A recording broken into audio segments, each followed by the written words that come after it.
$12 Amazon foam cannon, $100 MTM Hydra parts foam cannon. Let's find out which one is the better buy.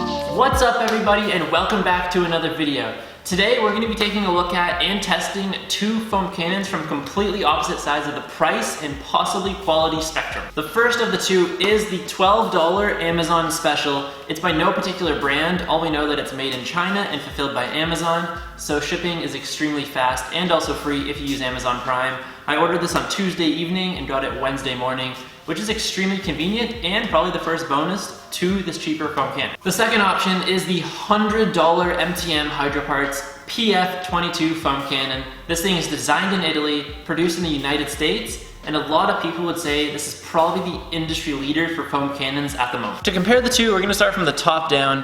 First being your pressure washer connection. Both have the exact same standard connection, so all your quick disconnects on your pressure washer wands are going to work with both of these foam cannons.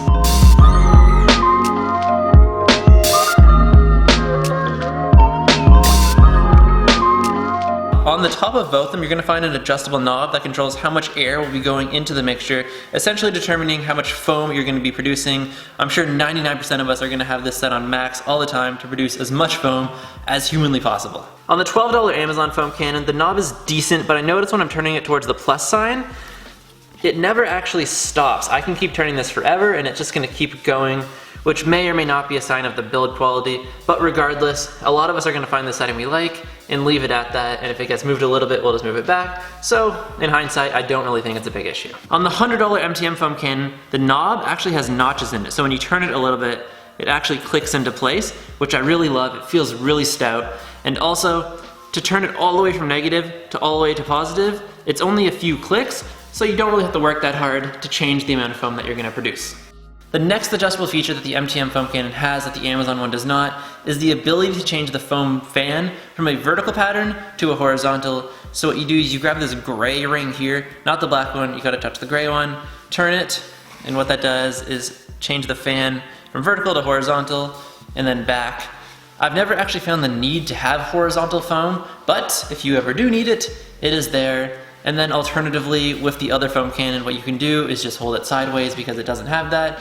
But I'm pretty sure most detailers aren't spraying horizontal foam very often. Both foam cannons have an adjustable handle at the end of them. This controls the size of the foam fan you're producing. Push the blades closer together and your foam fan's gonna get taller. Push them further apart and it'll progressively get skinnier. When you're adjusting the blades on the cheaper foam cannon, I've noticed there's actually quite a bit of tension, which I really like because your setting stays in place. With the MTM foam cannon, it's quite loose. So a lot of the time when you put this down and it's in your van or your garage, your shop, whatever it is, you pick it back up and it's not in the same place. So when you put it on your wand, you have to readjust it, which isn't the end of the world. It only takes a few seconds, but it is something to think about.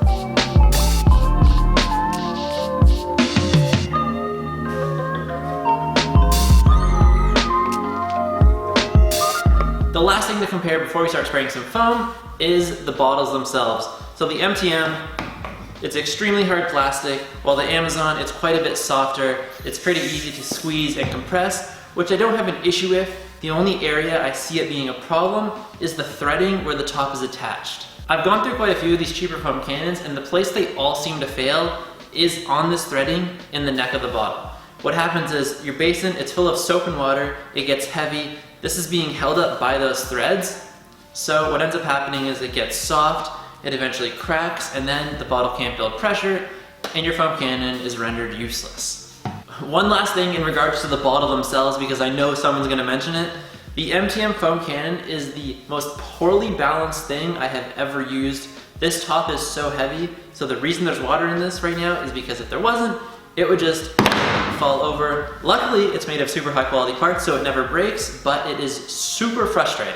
Now we're gonna fill both of these up with 2 ounces of Geon foam, 20 ounces of water, giving us 22 ounces of solution to work with. That's not a full bottle, but it's absolutely enough to foam down one vehicle.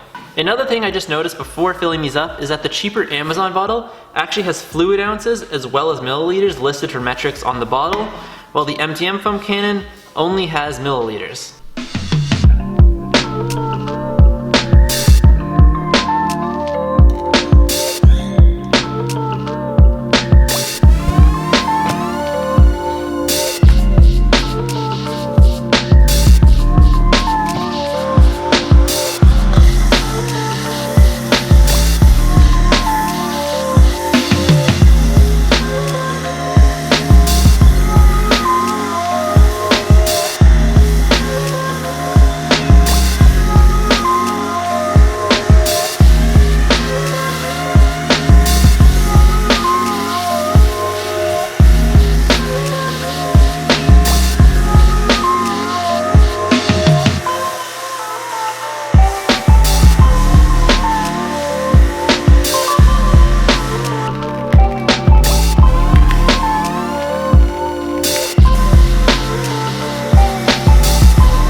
Alright guys, so what do you think? Did one of those look like it was $12 foam and the other one look like it was $100 foam? Please let me know in the comments below.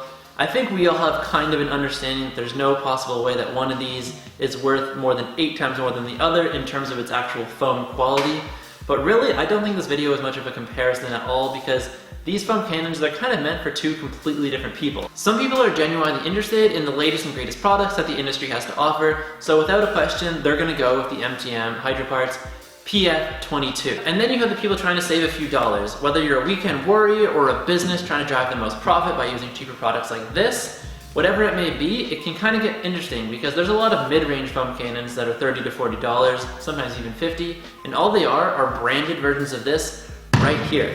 So what you could do is even buy 2 of these, one to use, one for backup, just in case this breaks if you're worried about the build quality, and you're still in it for less than half the amount of money if you bought a branded one. The links to both of these are going to be in the description below. If any of you guys have other foam cannons that you really like, I know there's a lot of Grios fans out there because those ones are also pretty awesome.